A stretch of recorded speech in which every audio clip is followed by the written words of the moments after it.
What is going on, TEC? TNT here, bringing you your Week 4 recap.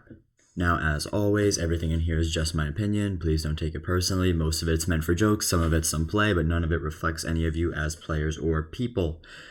And I'm sorry that this video is coming out a bit late. My life's been a little busy, but I will try to accelerate the vid production, so hopefully I can catch up before playoffs.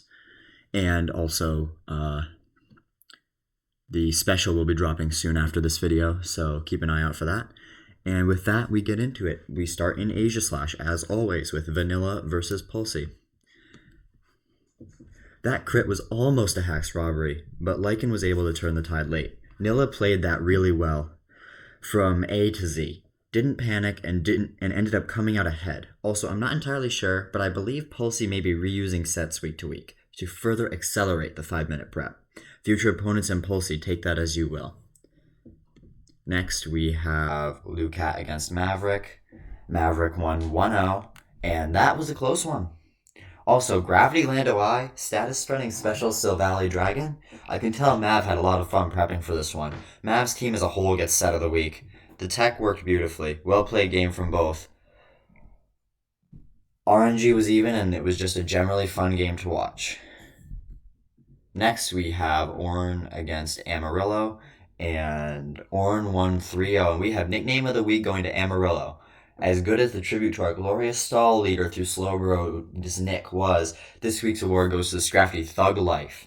I don't know why, but it was the first nickname I've seen that has made me laugh immediately. As for the game, I was too busy reading Amarillo's nicknames to actually watch what I'm supposed to be recapping. By the time I looked down, Oren was going to town with Serena. Great set, by the way. Glad to use Bulu's terrain was nice. And Amarillo's nicknames were not powerful enough to stop it. Next, we have Prison against Namdu.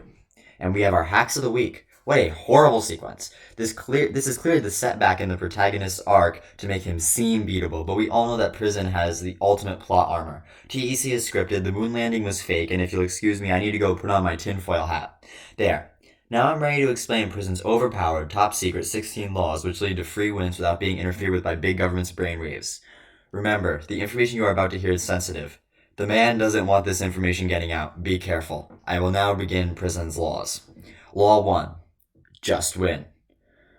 Law 2. Don't bring removal. Your opponents are too bad to use hazards against you. Rule 3. Trolling is rewarded. Effort is punished. Rule 4. Rocks are for losers. Use spikes.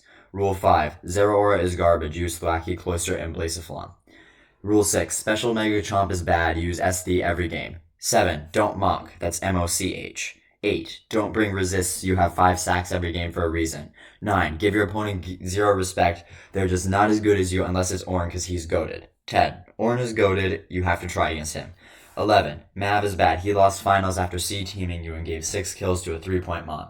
12. You will never have a good MU because your draft is garbage, so you have to win by being 3 times better than your opponent or your opponent choking every game.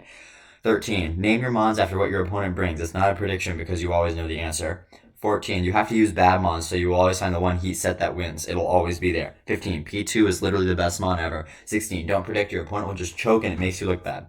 Note, for the uncensored versions, read pins in TEC General. Hurry before I put the glorious original behind a paywall. If that's not main character level thinking, I don't know what is.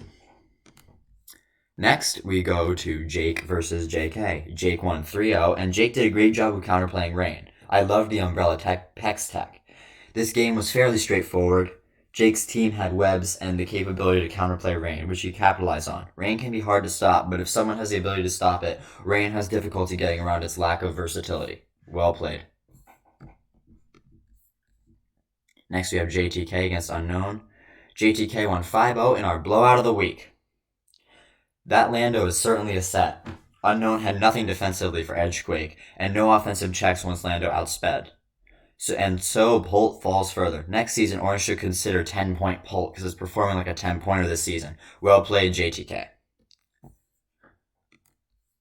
Next, we have Clash of Max against Keenan. Clash of Max won 6-0. And was the hacks unfortunate? Yes. Did it change who won? Probably not. The misses were good for 2 or 3 differential points, but Max had the game well in hand at preview. Keenan could not do much in this one anyway based on the matchup, and the misses compounded the problem. Well played from Max. And now we move to Doublade. For our first Doublade game, we have Flip versus Chimp. Flip won 6-0. And Chimp really didn't bring anything for Dragon Dance Zygarde, an unfortunate prep oversight. The usage of Baton Pass in this game was nice, allowing Zygarde to come in for free, except that one turn where Flip tried to sack Zygarde to a Scald Burn. I don't care about the probability, you deserve to get burned on that play. Other than that, well played from Flip, there was not much that Chimp could do. Next we have Pineapple against Zach. Zach won 3-0. That game really just came down to how often Thunder hit, didn't it? Unfortunate RNG-reliant endgame, but it's Mons, so we're all used to it. Zach played Rain like it's Rain, and Pineapple actually had a great counter strat in place, but it all fell apart in one play.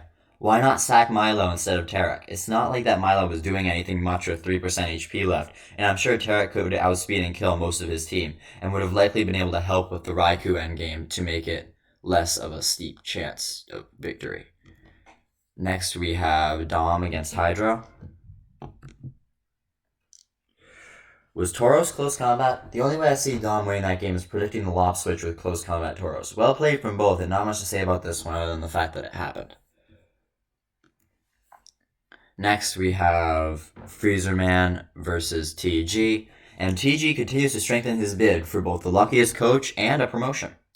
The latest victim is Freezerman. This game was set to go another 40 turns, but a crit opened it up in TG's favor and allowed a very quick end game after a long build-up. It was anticlimactic. Next we have Gerion versus Luke, and we got Hacks of the Week, the sequel. Hacks of the Week 2, Electric Boogaloo, whatever you want to call it. Both this game and the Prison Nandu game were so bad that I couldn't snub either of them.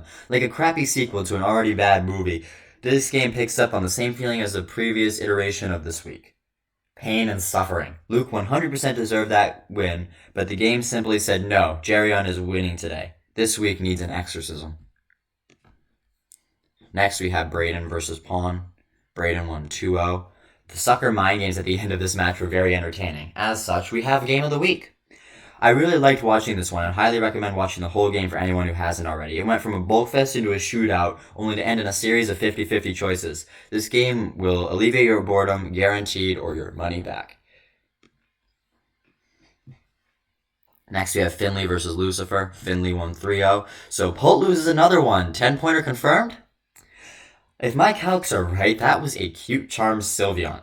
Lucifer, I get believing in the power of love, but come on, man. There's a reason everyone runs Pixelate. Also, assuming that Shifu was Endure plus Barry, that was choke of the week. Blow never kills, so why did you click Endure on the first Shifu versus Shifu turn? My head calc got that much. You probably would have won had you just clicked another move and saved Endure for a later turn to trigger Barry. Finley played well, but Lucifer really gave that one away. Next we have John against Woex. Woex won 2-0, and Woex comes out on top after almost giving it up on multiple occasions. So many chances to end it, but Woex's game-closing struggles continue as he let John right back in at the end. Well played until then, though. Now we go to Honedge. And our first game is Quacker versus Pumpkin. Quacker won 4-0, and Pumpkin lost this game in two ways. One, that Mew was a bad brain. Way too susceptible to status, and mono-attacking stored power is never a good Mew set, especially when staring down a Scizor and Umbreon. 2. Turn 33. Flip turning the Rocky Helmet Mon to put yourself into range to lose to Mega DS, seal your loss. Other than those two things, this game was very well played from both. This one gets the Orange Award for its opening. That Sizz really carried defensively. Alright, next we have Kurthwack versus Labs. Kurthwack won 2-0. And this was a messy game. There was so much RNG flying around that I really could not decipher it much as far as play was concerned. It was very entertaining, but I wouldn't look to it as an example of Pokemon play. It was more like watching a series of rolls. Kind of like Yahtzee. Next, we have Scorpion versus SKZ. Scorpion won 1-0. And both of you, what did I just watch? Scorp, you sacked Emma and Blaze on stupid switch-ins and then brought it back because SKZ couldn't break Slowbro, and gave you back your sacks in an equally dumb manner. Had the Mandy been preserved, that endgame would have been different. Nice offensive brains, though. You two just need to learn how to use them. Next, we have Tank versus Tact. Tank won 2-0, and I shouldn't be excited to see a decently played Pult, but after the way this season has gone, I really am. Tank played this game really well, sacks and all. TAC did the same, but Tank simply had the better matchup, and I finally got to see a game where Pult was used as a Pokemon and not a sack, which was surprisingly a relief. Next, we have Barack against Tebow time. Barack had control of this game from start to finish. The Pex Haze on the belly drum puff was the one-term summary of this one. Barack is looking like a real contender in Honedge. This playoff race is really going to be something else. Next, we have Carl versus Metal. Metal's undefeated run continues. Carl could not do much about Metal's team, and there's a reason it is undefeated. Clearly, the power of Burb Jesus giving himself up is worth the win and the 3 differential points. Alleluia. Next, we have Ace Jake versus Herb. Herb 1-3-0. My bad. I'm just going to be looking at turn 19. Herb was right to stay in. Coco had a lot of health left and always either killed the defog or lived whatever Wash Tom threw at it.